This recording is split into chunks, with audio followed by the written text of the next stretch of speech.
好，咁我哋而家睇第二題啦。咁佢就話要求一個圓 C 嘅方程。咁求圓方程咧，首先我哋要寫一個圓方程出嚟啦。咁即係 x 減 x 括平方再加 y 減 k 括平方等於 r 平方。咁咧圓心我哋就已經知道啦。我哋代翻佢落去啦，即係 x 減2平方再加 y 減3平方。咁咧半徑我哋未知噶嘛，咁我哋可以睇呢度啦。佢話 x 軸為 c 嘅一條切線，咁我哋畫咗呢個圖啦。咁證明咧圓同埋呢個 x 軸咧係相切嘅，咁所以我哋就可以得知咧半徑其實就係呢個位，咁即係3啦。所以咧半徑就係9啦。咁我哋寫翻即係一般方程咧，咁就會係 x 平方加 y 平方減 4x 減 6y 加4等於0啦。咁咧呢個第一個問題就做完啦。咁到第二個問啦，即係 B 問啦。咁佢要求一個 B 嘅範圍使得直線 L 同埋圓相交於不同嘅兩點 A 及 B 啦。咁你哋見到相交，你就知要聯立啦。咁聯立咧，我哋就要得出呢個直線方程先。咁直線方程咧，因為我哋見到佢話有截距啦，咁證明我哋要用截距式。咁截距式咧就係 y 等於 mx 加 b， 代翻晒啲我哋已知嘅嘢啦，即係 y 等於負 x 加 b。好啦，咁然之後咧，我哋要將兩條式聯立啦，即係 y 等於負 x 加 b 同埋 x 平方加 y 減 4y 6y 加4等於0一式，呢個係二式。好，咁我哋聯立啦。我哋咧就寫 x 平方加個負 x 加 b 平方減 4x 減6個負 x 加 b 加4等於0。咁我哋就展開啦。呢個係 x 平方減2bx 加 b 平方減 4x 加 6x 減 6b 加4等於0，合拼一下佢。呢個係 2bx 加 b 平方減係加 2x 減 6b 加4等於0。好，我哋將有2x 平方放埋一齊先，然之後咧再將 2bx 啦，仲有 2x 放埋一齊，咁剩低咧冇 x 嗰啲，我哋就將佢放埋一邊。好，咁我哋咧寫翻好啲咧，就係咁樣 b 減 1x 再加 b 平方減 6b 加4等於0。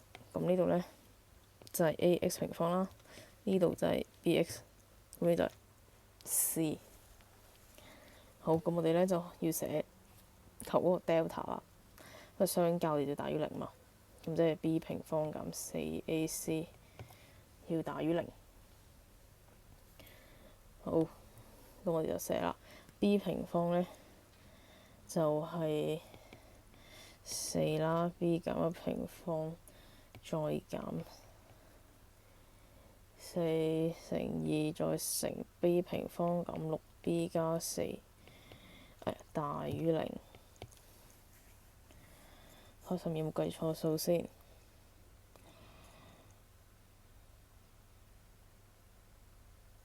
OK， 冇。好，咁我哋就展開翻佢啦，即係 b 平方減 2b 加1減8個 b 平方減 6b 加4大於0。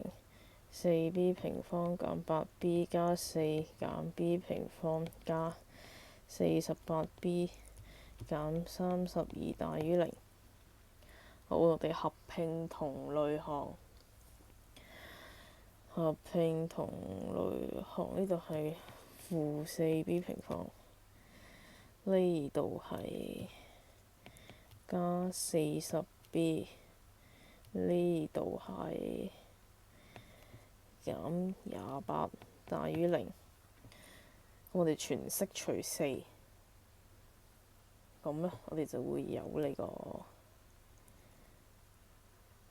負 b 平方加10b 減7大於0。然之後咧，我哋就要抽嗰個叫咩啊？抽負號，咁咧就變成 b 平方減10b 加7小於0。好，咁我哋咧呢個咧就冇得十字分解，咁所以咧我哋就要用負 b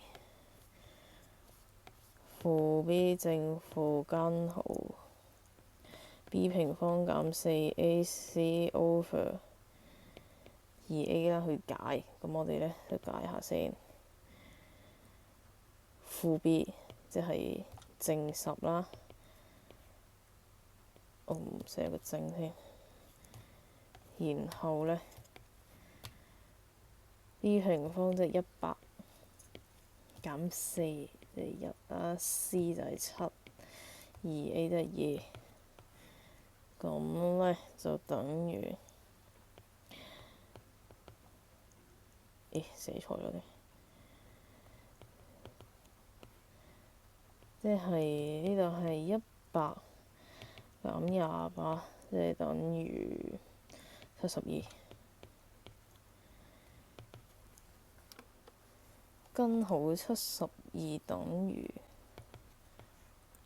6根號2。咁呢度我哋要全式一齊約啦，咁即係5正負3根號2。咁所以我哋得到呢個答案呢，咁我哋畫翻嗰個圖呢，因為係小於嘛，所以我哋要喺下面呢個位，所以呢，我哋知道嗰個範圍呢，就係5減3根號2小於 b 小於5加3根號2啦。好啦，導師小問啦，咁咧佢就問線段 AB 嘅長度等於2啦，咁求 B 嘅值。咁我哋首先咧要畫一個圓先，咁咧我哋就假設佢喺呢個位啦，咪即係 A 同 B 啦。咁然之後咧，我哋如果要求佢嗰個 B 嘅值咧，我哋就希望透過一個勾股定理。咁我哋知道呢一段係 R， 呢一段咧係1，咁呢一段咧就係點到直線距離，我哋應該叫 D 啦。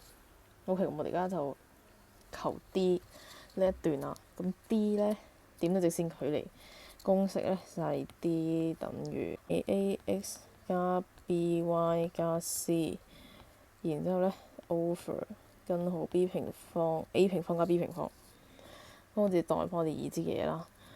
首先佢條直線咧係 y 等於負 x 加 b， 咁我哋移翻號咧，即係 x 加 y 減 b 等於0。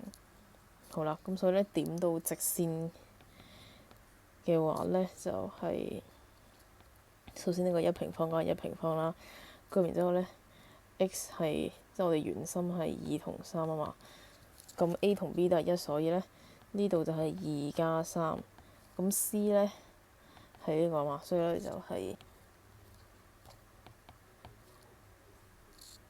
咁咧化簡一下佢咧就係根號2啦，5減 b。好，咁我哋咧就勾股啦，就係 d 平方加1/2 ab 嘅呢個線段長啦，就等於半徑啦。咁我哋代分下啲嘢去啦。咁 d 平方咧，即係就會等於5減 b 平方 over 2加係等於9。好，咁我哋咧解翻佢咧就會係25減10b 加 b 平方。咁移項咧整理就會得出25減10b 加 b 平方等於16。合併同類項之後咧，我哋就會得出佢係咁咁樣啦。咁我哋十字相乘之後咧，就等於b 減1同埋 b 減9。咁 b 咧就等於1咯，或者 b 等於9啦。OK，咁呢度咧就係我哋斯文嘅一個答案啦。